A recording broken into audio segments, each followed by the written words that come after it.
The Haunting of Hill House by Shirley Jackson. Chapter 9. Eleanor closed the bedroom door softly behind her, not wanting to awaken Theodora. Although the noise of the door closing would hardly disturb anyone, she thought, who slept so soundly as Theodora.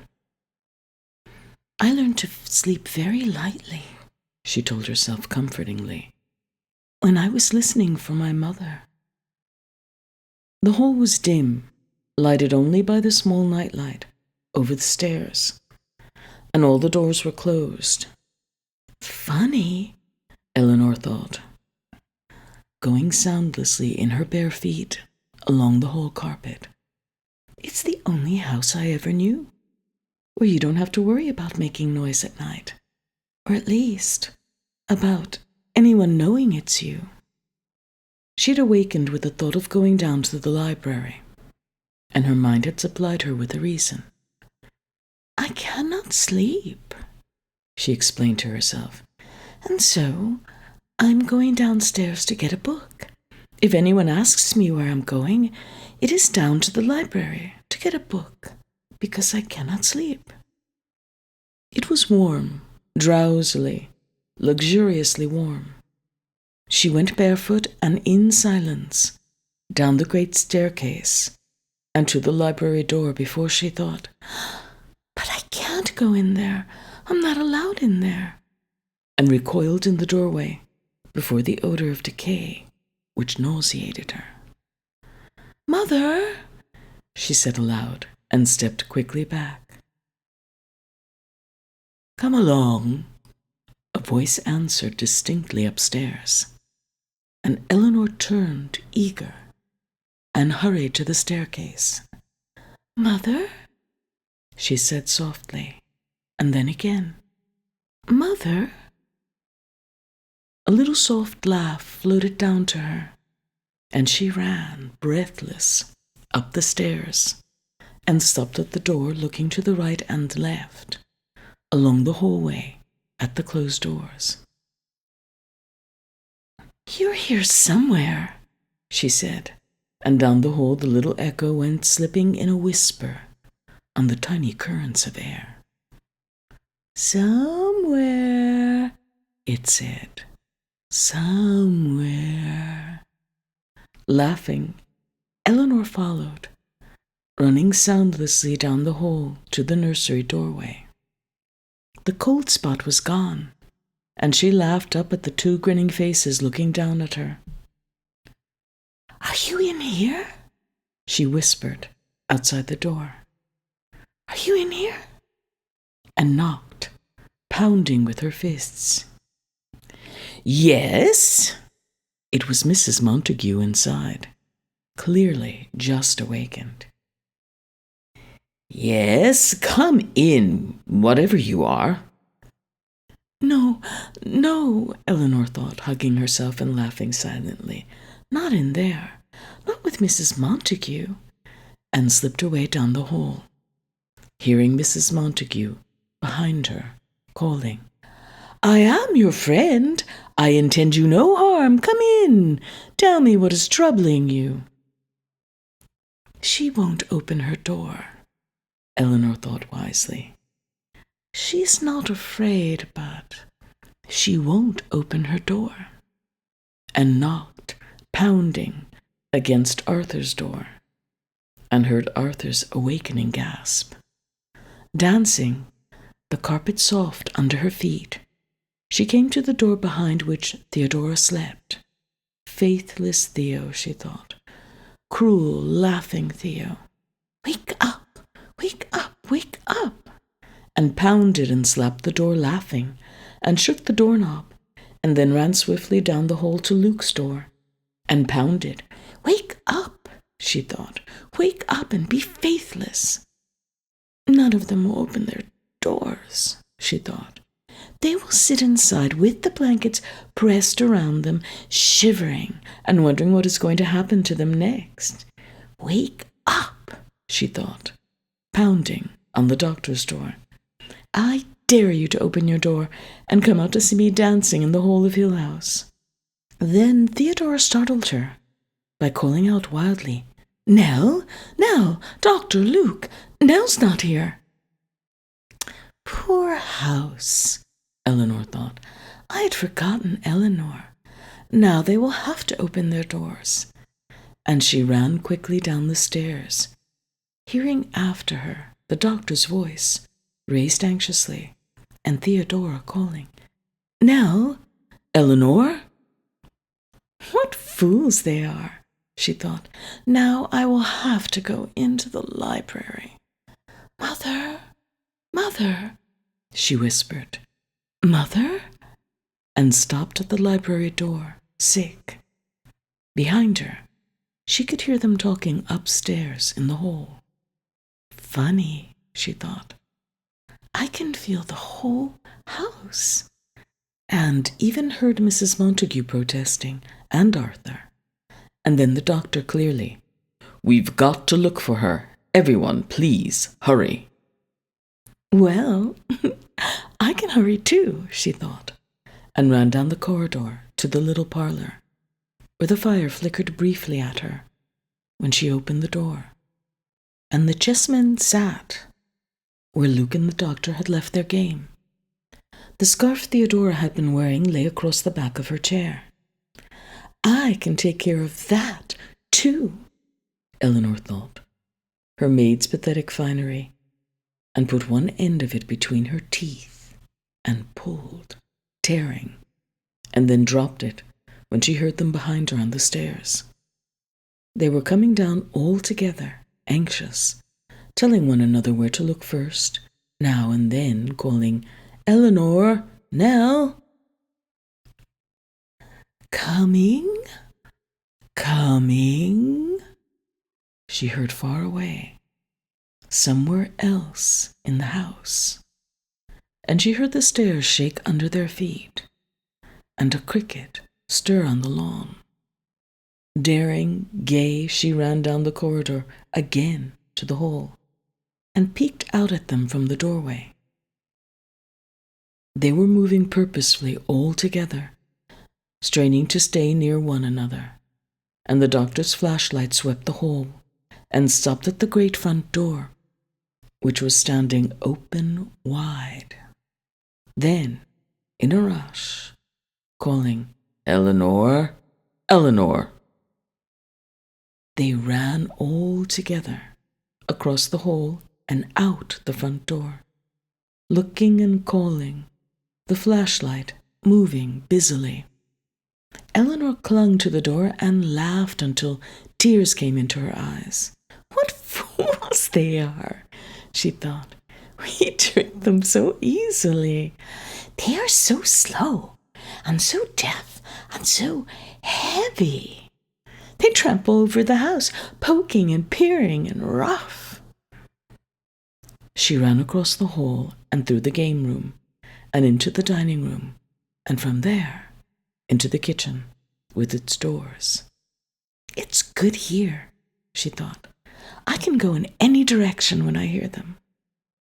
When they came back into the front hall, blundering and calling her, she darted quickly out onto the veranda, into the cool night.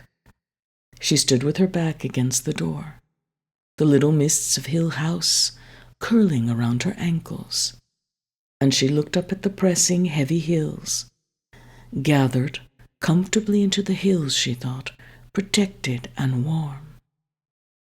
Hill House is lucky. Eleanor! They were very close, and she ran along the veranda and darted into the drawing room. Hugh Cram, she said, will you come and dance with me? She curtsied to the huge leaning statue, and its eyes flickered and shone at her, little reflected lights, touching the figurines and the gilded chairs, and she danced gravely before Hugh Cram, who watched her, gleaming. Go in and out the windows, she sang, and felt her hands taken as she danced. Go in and out the windows. and she danced out onto the veranda and around the house. Going around and around and around the house, she thought, and none of them can see me.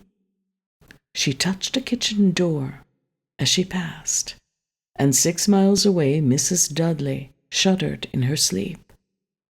She came to the tower, held so tightly in the embrace of the house, in the straining grip of the house, and walked slowly past its grey stones, not allowed to touch even the outside. Then she turned and stood before the great doorway. The door was closed again, and she put out her hand and opened it effortlessly. Thus I enter Hill House, she told herself, and stepped inside as though it were her own. Here I am, she said aloud. I've been all around the house, in and out the windows, and I danced. Eleanor? It was Luke's voice, and she thought, of all of them, I would least like to have Luke catch me. Don't let him see me, she thought beggingly, and turned and ran, without stopping, into the library. And here I am, she thought. Here I am, inside. It was not cold at all, but deliciously, fondly warm. It was light enough for her to see the iron stairway curving around and around, up to the tower, and the little door at the top. Under her feet, the stone floor moved caressingly, rubbing itself against the soles of her feet, and all around the soft air touched her, stirring her hair, drifting against her fingers, coming in a light breath across her mouth, and she danced in circles.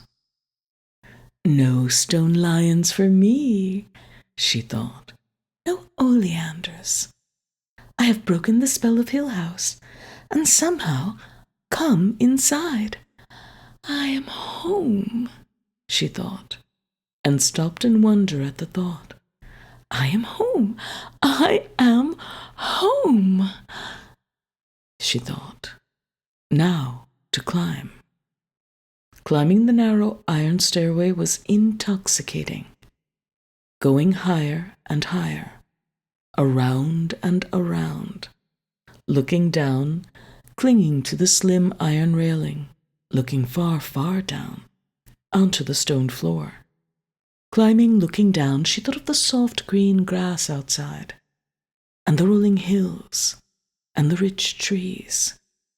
Looking up, she thought of the tower of Hill House, rising triumphantly between the trees, tall over the road which wound through Hillsdale, and past a white house set in flowers, and past the magic oleanders, and past the stone lions, and on, far, far away, to a little lady who was going to pray for her.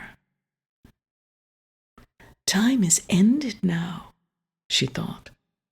All that is gone and left behind, and that poor little lady praying still for me.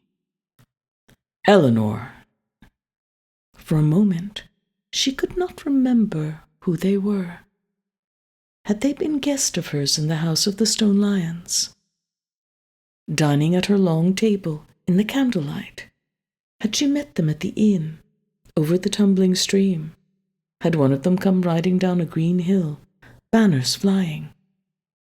Had one of them run beside her in the darkness? And then she remembered, and they fell into place where they belonged, and she hesitated, clinging to the railing. They were so small, so ineffectual. They stood far below on the stone floor and pointed at her. They called to her, and their voices were urgent and far away. Luke, she said, remembering.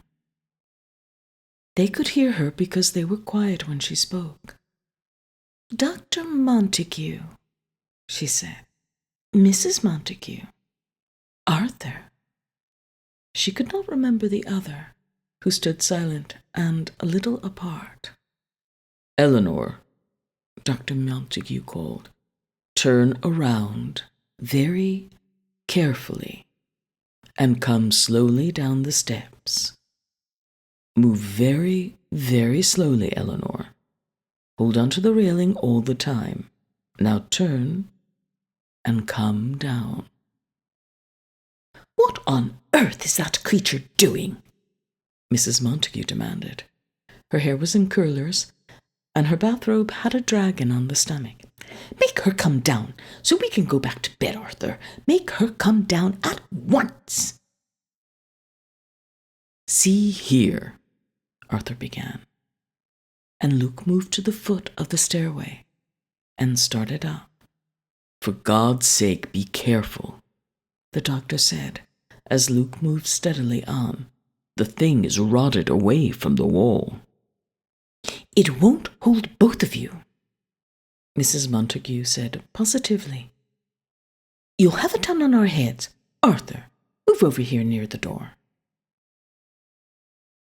Eleanor, the doctor called, can you turn around and start down slowly? Above her was only the little trap door leading out onto the turret. She stood on the little narrow platform at the top and pressed against the trap door, but it would not move. Futilely, she hammered against it with her fists, thinking wildly, Make it open, or they'll catch me. Glancing over her shoulder, she could see Luke climbing steadily around and around. Eleanor, he said, stand still, don't move. And he sounded frightened. I can't get away, she thought, and looked down. She saw one face clearly, and the name came into her mind.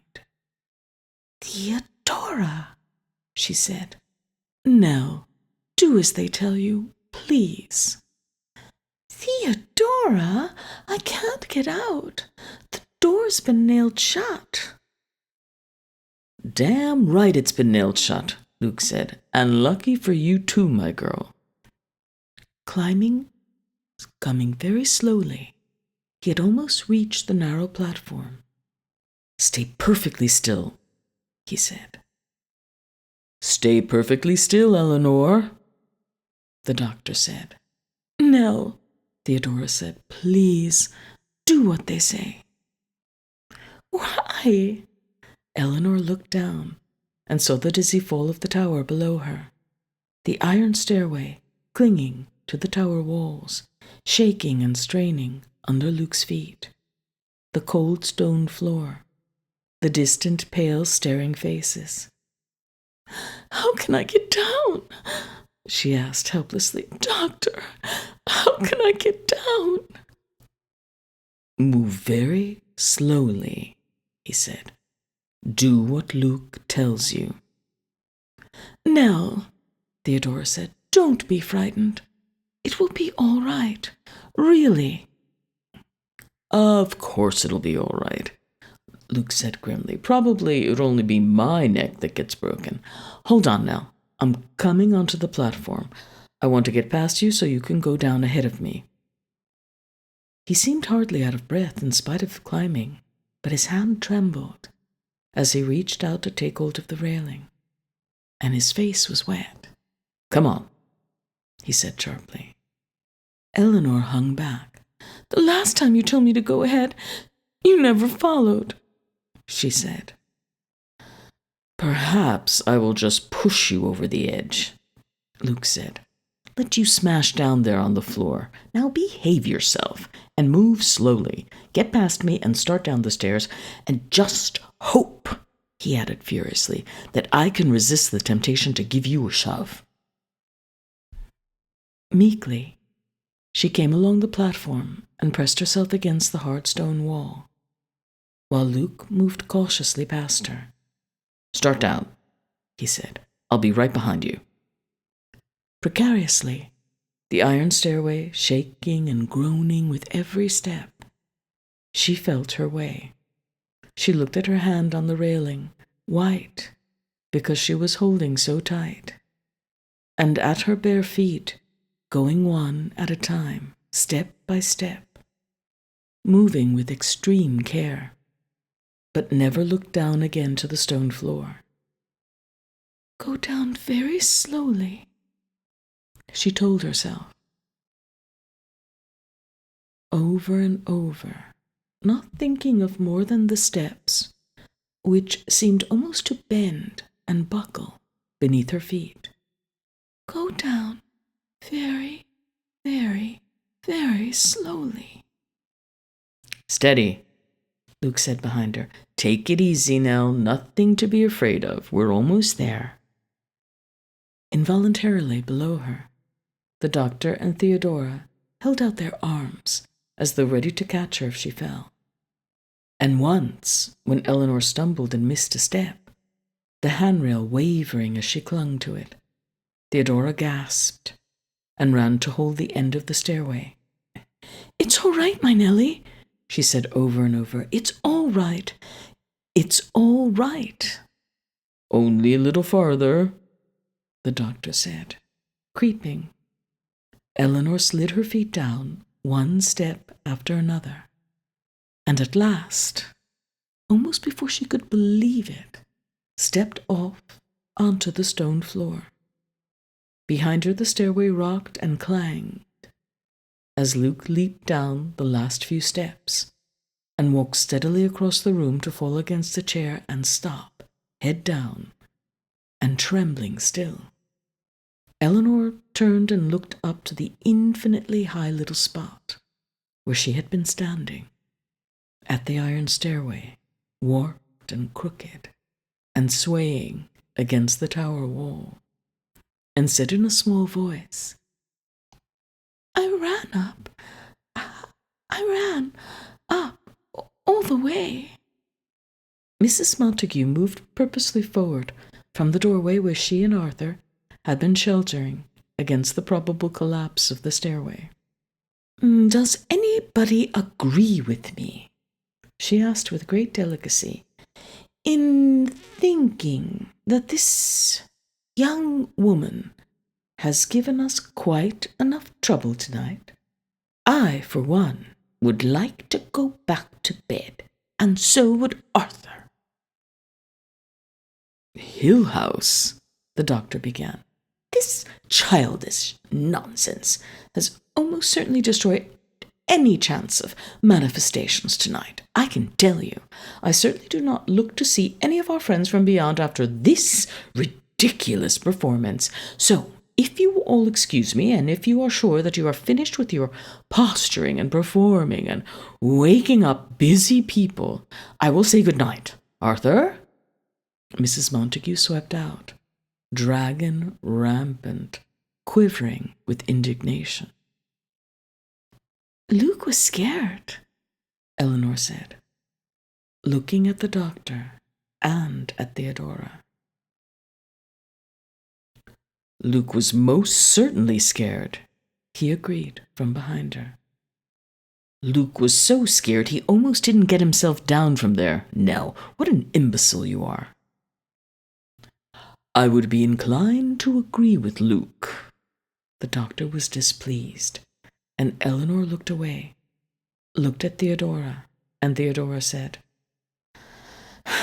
"I suppose you had to do it, Nell." "I'm all right," Eleanor said, and could no longer look at any of them. She looked surprised, down at her own feet, realizing suddenly that they had carried her unfeeling down the iron stairway. She thought, looking at her feet, and then raised her head. "I came down to the library to get a book," she said. It was humiliating, disastrous. Nothing was said at breakfast, and Eleanor was served coffee and eggs and rolls just like the others. She was allowed to linger over her coffee with the rest of them, observe the sunlight outside, comment upon the good day ahead. For a few minutes she might have been persuaded to believe that nothing had happened. Luke passed her the marmalade. Theodora smiled at her, over Arthur's head. The doctor bade her good morning. Then, after breakfast, after Mrs. Studley's entrance at 10, they came without comment, following one another, silently, to the little parlor. And the doctor took his position before the fireplace. Theodora was wearing Eleanor's red sweater. "Luke will bring your car around," the doctor said gently. In spite of what he was saying, his eyes were considerate and friendly. "Theodora will go up and pack for you." Eleanor giggled. "She can't. She won't have anything to wear." "Now," Theodora began, and stopped and glanced at Mrs. Montague, who shrugged her shoulders and said, "I examined the room, naturally. I can't imagine why none of you thought to do it." "I was going to," the doctor said, apologetically, "but I thought—" "You always think, John, and that's your trouble. Naturally, I examined the room at once." "Theodora's room?" Luke asked. "I wouldn't like to go in there again." Mrs. Montague sounded surprised. "I can't think why not," she said. "There's nothing wrong with it." "I went in and looked at my clothes," Theodora said to the doctor. "They're perfectly fine." "The room needs dusting, naturally. But what can you expect if you lock the door and Mrs. Dudley cannot?" The doctor's voice rose over his wife's. "Cannot tell you how sorry I am," he was saying. "If there is ever anything I can do—" Eleanor laughed. "But I can't leave," she said, wondering where to find the words to explain. "You have been here quite long enough," the doctor said. Theodora stared at her. "I don't need your clothes," she said patiently. "Didn't you just hear Mrs. Montague? I don't need your clothes, and even if I did, I wouldn't wear them now.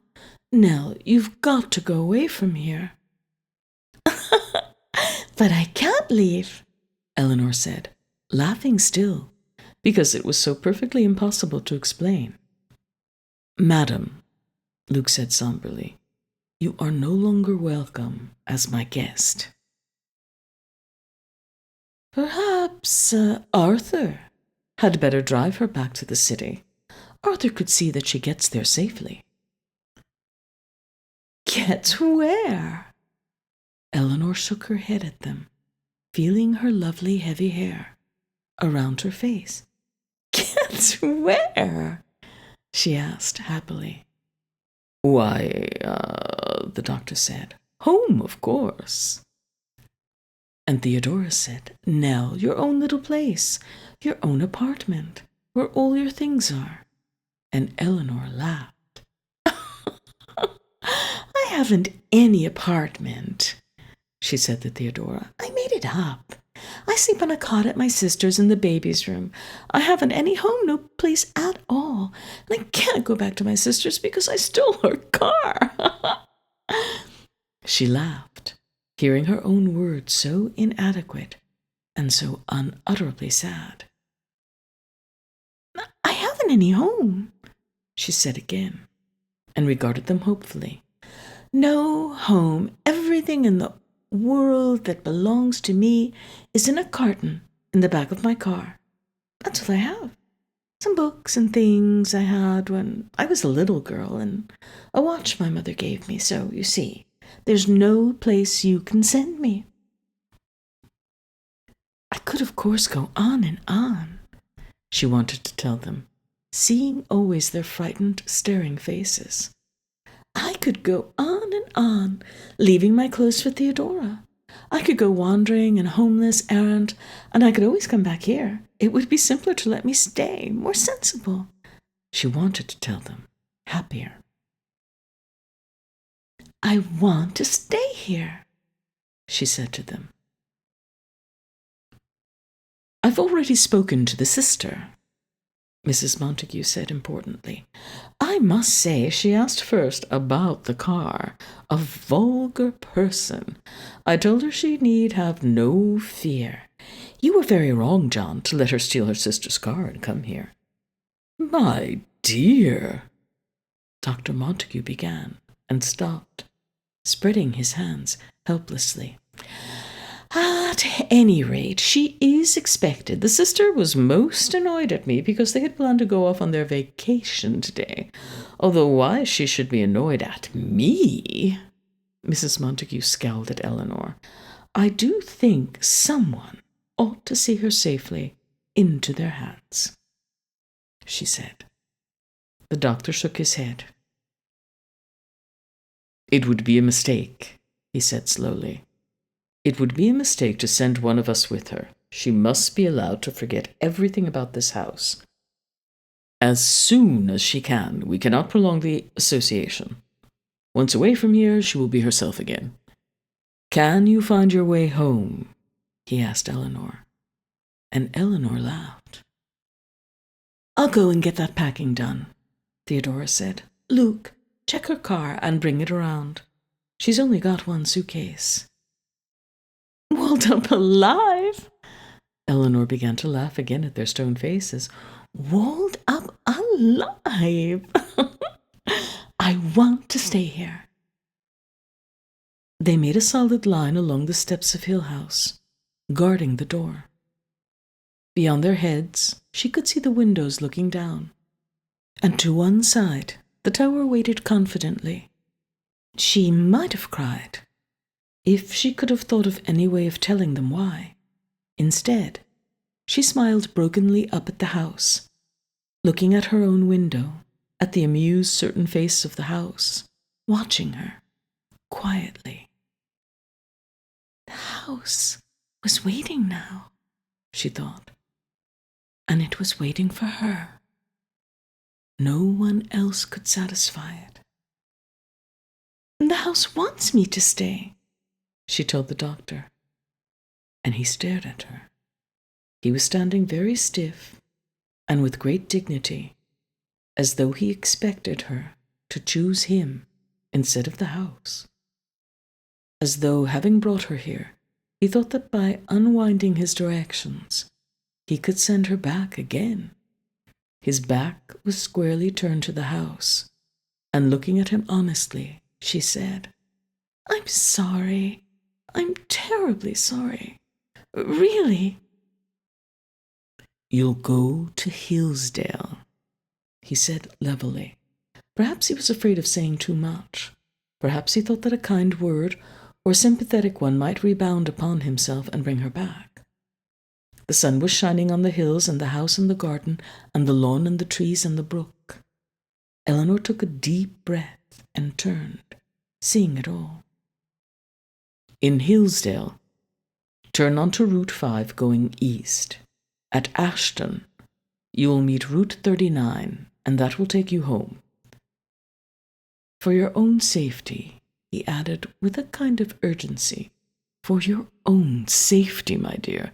Believe me, if I had foreseen this. I'm really terribly sorry, she said.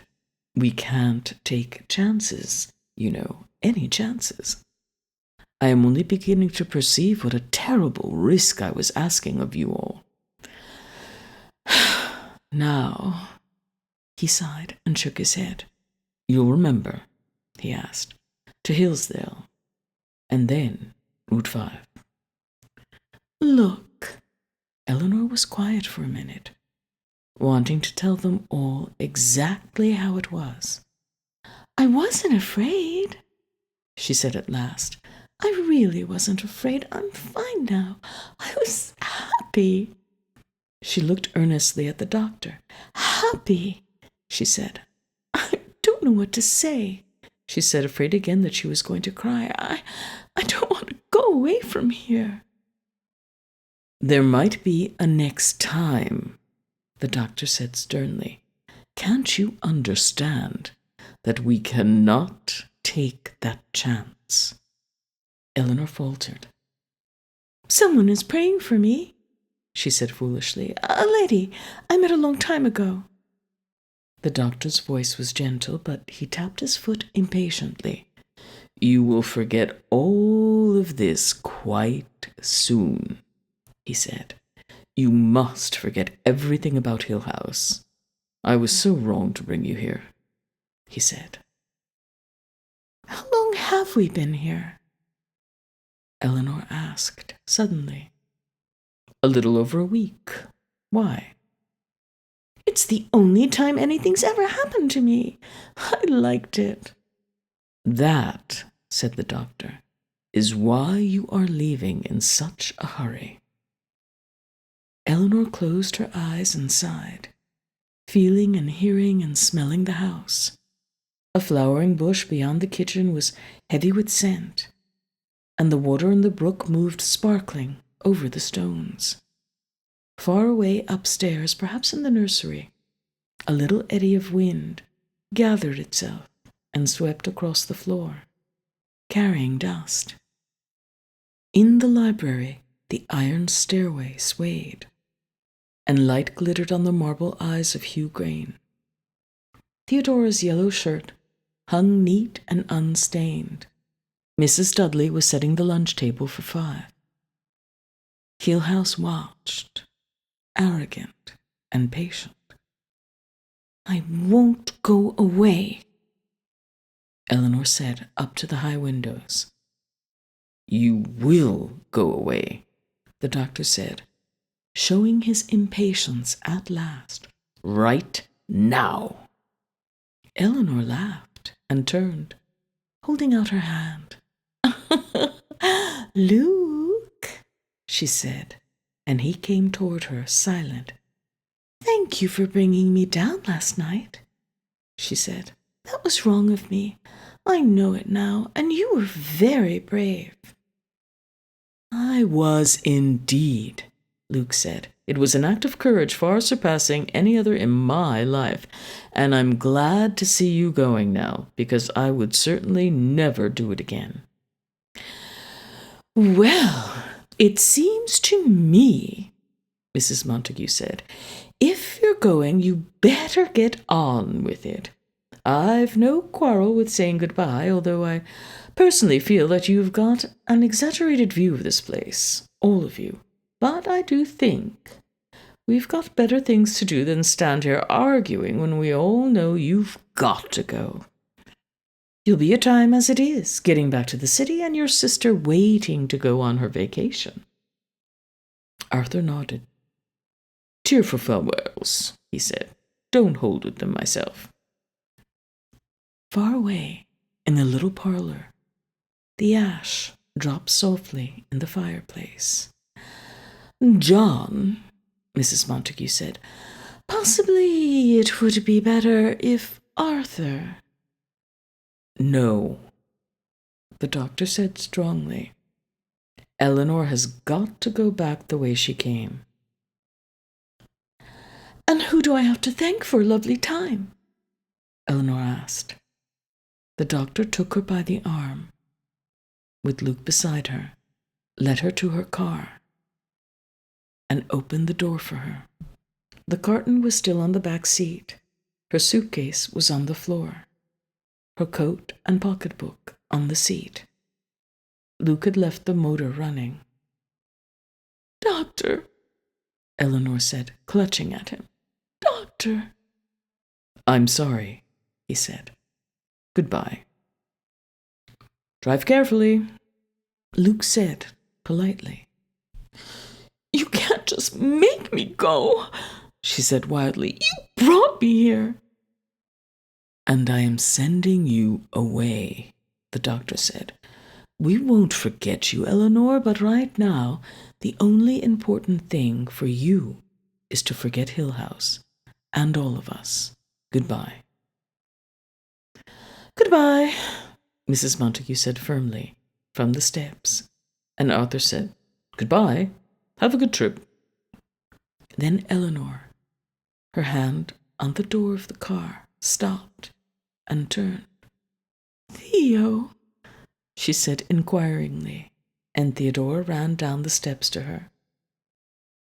"I thought you weren't going to say goodbye to me," she said. "Oh, Nellie, my Nell, be happy, please. Be happy. Don't really forget me. Someday things really will be all right again. And you'll write me letters, and I'll answer, and we'll visit each other, and we'll have fun talking over the crazy things we did and saw and heard in Hill House. Oh, Nellie, I thought you weren't going to say goodbye to me." "Goodbye," Eleanor said to her. "Nellie," Theodora said timidly, and put out a hand to touch Eleanor's cheek. "Listen. Maybe someday we can meet here again and have our picnic by the brook. We never had our picnic," she told the doctor, and he shook his head, looking at Eleanor. "Goodbye," Eleanor said to Mrs. Montague. "Goodbye, Arthur. Goodbye, Doctor. I hope your book is very successful. Luke," she said, "goodbye, and goodbye." "Nell," Theodora said, "please, be careful."